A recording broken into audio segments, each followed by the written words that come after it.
Have you ever done something your whole life, only to scroll online and see someone screaming about how it's secretly the worst thing you could possibly do? It's a classic internet experience. Suddenly, that harmless habit you never thought twice about is being called out as a one-way ticket to disaster. Well, today we're diving into 10 things that were totally normal and unremarkable until the internet decided they were incredibly dangerous. Let's unravel the hype and see what's really going on. First up, reheating rice. For generations, leftover fried rice was the next day's lunch, no questions asked. You'd pop it in the microwave and enjoy. But then the internet discovered Bacillus cereus, a type of bacteria that can produce toxins in cooked rice left at room temperature. Suddenly, every post about leftovers was filled with warnings about fried rice syndrome. The reality? As long as you cool and refrigerate your rice quickly after cooking and reheat it thoroughly, the risk is extremely low. It's all about proper food handling, which people have been doing for ages, just without the scary-sounding scientific names. Next, drinking water from a garden hose on a hot summer day. Who didn't do this as a kid? It was the ultimate thirst quencher during an epic game of tag. But online, you'll find articles warning about lead, BPA, and other chemicals leaching from the hose material into the water. While it's true that garden hoses aren't regulated to the same standards as pipes for drinking water, the occasional sip is unlikely to cause any harm. The internet takes a small potential risk and magnifies it into a guaranteed health crisis. It's probably not a good idea to make it your primary water source, but the panic is a bit overblown. Let's talk about cracking your knuckles.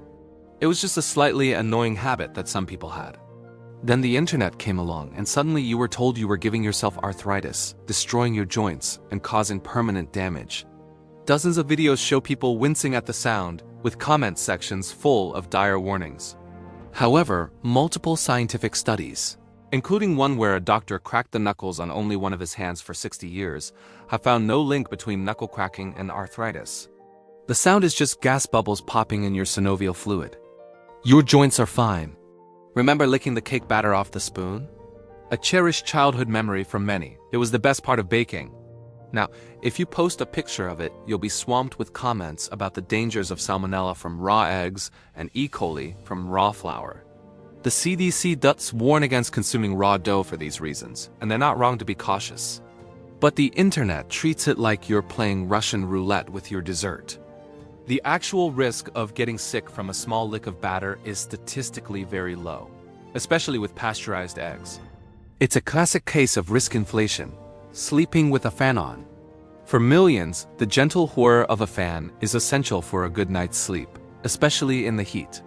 But according to certain corners of the internet, you're basically inviting all sorts of problems. These online experts claim fans circulate dust and allergens, dry out your sinuses and skin, and can even cause something called fan death, a belief mostly popular in South Korea. While a fan can stir up dust if your room is dirty and might dry the air a bit, the idea that it's inherently dangerous is just silly. For most people, the benefits of staying cool far outweigh these minor, easily managed issues. Number 6 is microwaving food in plastic containers. This was the foundation of Tupperware parties and easy meal prep for decades. Then came the online tidal wave of fear about chemicals like BPA and phthalates leaching into your food when the plastic is heated. This one actually has a grain of truth. Certain plastics can indeed release chemicals. But the internet often fails to mention the solution. Just use containers labeled microwave safe. These have been tested to ensure they don't leach harmful amounts of chemicals. The problem isn't the microwave. It's using the wrong type of plastic. The panic caused a massive overreaction, making people afraid of a perfectly safe practice when done correctly. How about eating fruit skins? We've all heard an apple a day keeps the doctor away, and for a long time that included the skin where many nutrients are concentrated. Now the internet is terrified of pesticides. Posts go viral showing fruit being washed in special solutions, with claims that just rinsing isn't enough to remove the toxic layer of chemicals. While pesticide residue is a valid concern, regulatory bodies in most countries set strict limits on these residues, and a simple wash with water removes a significant amount. The nutritional benefits of eating the skin, which is packed with fiber and vitamins, often outweigh the very minimal risk from trace amounts of pesticides. Next, swimming right after eating. Our parents told us to wait 30 minutes to avoid getting a cramp and sinking to the bottom of the pool. It was a standard rule of summer. The internet took this old wives' tale and ran with it, creating elaborate explanations about blood being diverted to your stomach for digestion, leaving your limbs without enough blood to function.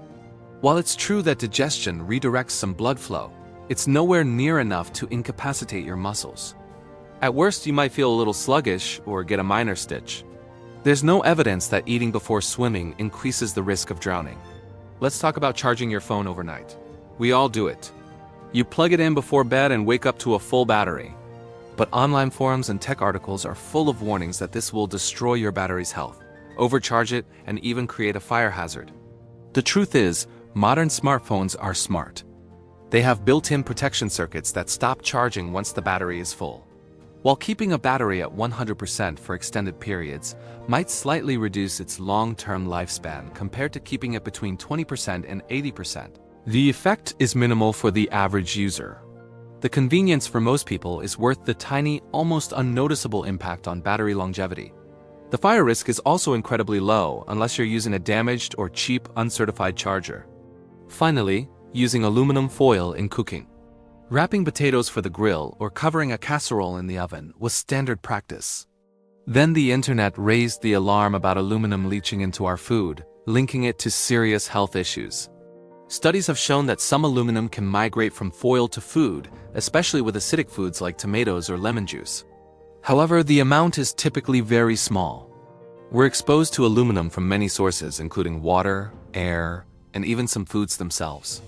The World Health Organization considers the average dietary intake to be well within safe limits. For most people, using aluminum foil in cooking is not a significant health risk. So there you have it. 10 perfectly normal things that the internet tried to ruin with fear and misinformation. It's always good to be informed, but it's also important to be critical of the panic you see online. A lot of the time, what's presented as a huge danger is actually a tiny risk blown way out of proportion. What other normal things have you seen the internet declare dangerous? Let me know in the comments below. Thanks for watching, and if you enjoyed this dose of reality, don't forget to like and subscribe for more. See you next time.